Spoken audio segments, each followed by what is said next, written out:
Bonjour à tous, aujourd'hui dans cette vidéo je vous propose la présentation d'un nouvel outil qui peut être utile lorsqu'on aborde la méditation. Cet outil je peux vous le présenter aujourd'hui grâce à deux personnes. La première c'est Abraham Maslow qui est un psychologue américain qui est né en 1908 aux États-Unis et qui est mort dans les années 70 si je ne me trompe pas. Et la deuxième personne grâce à Florine Fon qui anime et produit le blog Méditation pour petits et grands sur Facebook et qui a aussi son site internet.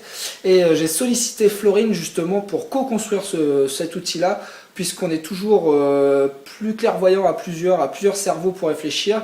Mais encore aujourd'hui, l'outil que je vous propose est améliorable.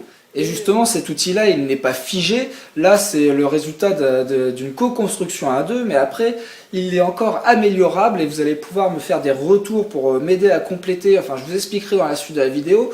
Mais en tout cas, maintenant, je vais vous présenter la première pyramide, qui est la pyramide de Maslow, la pyramide des besoins de Maslow. Alors très rapidement, Maslow, c'est un psychologue américain qui est considéré comme le père de l'approche humaniste. Et il est également connu pour son explication de la motivation par la hiérarchie des besoins, souvent qu'on représente sous la forme d'une pyramide, d'où la pyramide de Maslow, la pyramide que je vous présente tout de suite. Avant de vous présenter la pyramide, je vous rappelle que lorsqu'on présente un outil qui est surtout figé sur le papier et qu'on a mis noir sur blanc, peut avoir une apparence un petit peu rigide, un petit peu figée, mais un outil, il faut se rappeler que c'est quelque chose qui va nous aider à poser des indicateurs, à nous donner des références, pour justement avoir une grille de lecture différente, nous aider à donner du sens, à identifier des besoins et à comprendre dans quel processus, dans quel mécanisme on est ancré et pouvoir apposer justement par rapport à notre situation personnelle nos besoins, nos motivations. Alors dans son approche, Maslow et dans la construction de cet outil, il va utiliser la forme de la pyramide et la décliner en 5 niveaux.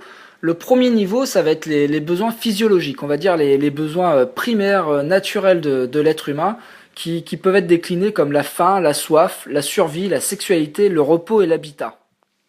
Dans les grandes lignes, du coup, Maslow propose de hiérarchiser les besoins de l'homme, et du coup, les premiers besoins que l'homme doit satisfaire sont liés justement à ces domaines-là.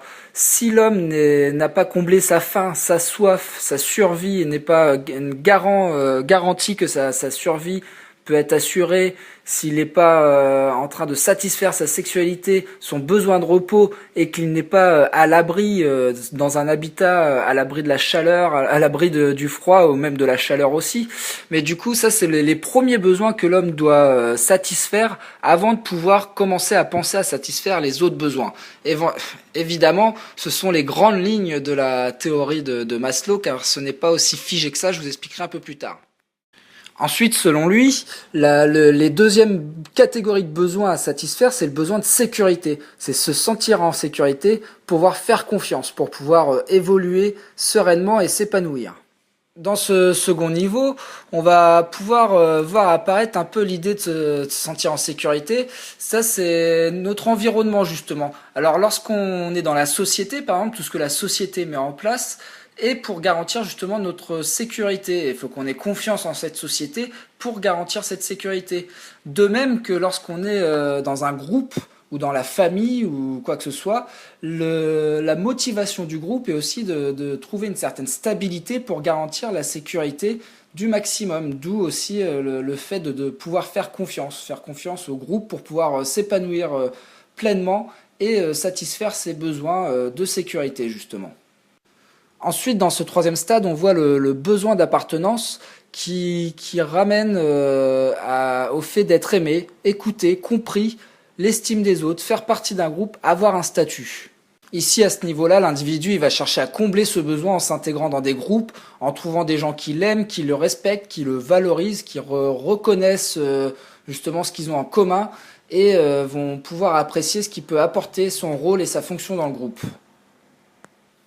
Et on peut aussi déjà noter que lorsqu'on arrive à pouvoir combler ce genre de besoin, déjà, lorsqu'on en est ici, on en oublie que lorsqu'on avait faim, on se moquait justement de l'amour. Lorsqu'on était à la première étape et qu'on n'avait pas à satisfaire son besoin de faim, on n'était pas tout de suite déjà à penser à cette valorisation par l'affect, par l'amour, par la valorisation des autres.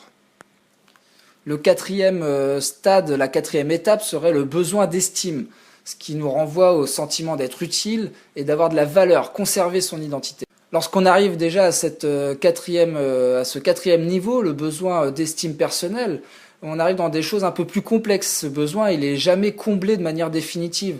La vie, le contexte fait que l'on doit parfois y revenir. Et du coup, c'est un peu dans l'idée, on se dit jamais, bon bah ça y est, l'estime de moi, mon estime de moi est plutôt bien. Du coup, je passe à autre chose. C'est pas dans ces termes-là. Il faut voir ça plutôt comme quelque chose de dynamique et en constant mouvement. Et du coup, ça renvoie forcément à tout ce qui concerne la confiance en soi, l'indépendance, la liberté, et sans oublier aussi le côté estime de soi. Il faut avoir une bonne réputation entre guillemets, et ça veut dire qu'il faut, on aime bien avoir le retour d'une image positive de nous-mêmes. Et le cinquième stade, le cinquième niveau de besoin est le besoin de s'accomplir, développer ses connaissances, mettre en œuvre ses valeurs. C'est ce que Maslow va aussi appeler la réalisation de soi. Ce qu'un homme peut être, il doit l'être. Comme par exemple, il va dire un musicien doit faire de la musique, un artiste doit peindre, un poète doit écrire, s'ils veulent être heureux. Selon Maslow, ce cinquième niveau est atteint que par un individu sur 100. C'est-à-dire qu'à la société actuelle, elle récompense et elle pousse les gens à rester dans le niveau 3 ou 4, notamment avec le concept d'avoir toujours plus. Une plus belle voiture, un plus bel appartement, une plus belle femme, un plus beau corps, etc. Et justement, il est intéressant à ce niveau-là de penser en termes d'être. Qui ai-je envie de devenir à la place de qu'ai-je envie d'avoir? Alors dans cette première pyramide, on voit bien apparaître du coup les 5 niveaux de besoins, mais Maslow ne s'est pas arrêté là à dire que ces besoins étaient à satisfaire de manière linéaire. Du fait, comme je vous ai expliqué, une fois qu'on a satisfait le premier niveau de besoin, on peut passer au deuxième, puis ensuite au troisième, au quatrième et au cinquième. Non, il va penser plutôt que les choses sont de manière assez justement simultanée et qu'on peut commencer à combler déjà des besoins du deuxième niveau, du troisième niveau, avant même d'avoir satisfait la totalité de ces besoins du premier niveau. Mais après justement, je vais vous montrer une deuxième pyramide qui justement va plutôt prendre ça en compte et matérialiser ce processus aussi, le fait qu'on ne soit pas dans une forme de rigidité.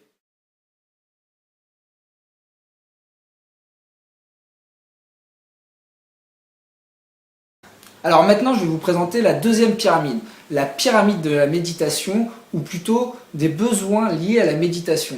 Sur le même principe, j'ai essayé d'imaginer un outil qui était construit un peu de la même manière que la pyramide de Maslow. Et du coup, pour le contenu, comme je vous le disais, j'ai sollicité Florine Blog Méditation pour m'aider justement à formuler, à pouvoir avoir des idées plus synthétiques, comme c'est pas forcément mon fort. Et du coup, c'est un peu le résultat de nos allers-retours par rapport à justement cette fameuse pyramide de la méditation. Alors, désolé de couper subitement cette première partie comme ça. Vous pouvez retrouver la deuxième partie dans le descriptif de la vidéo ou tout simplement sur la chaîne YouTube Veille Spirituelle Méditation Bien-être. La version complète aussi en une vidéo qui doit faire 18 minutes. Merci d'avoir visionné cette vidéo et à bientôt.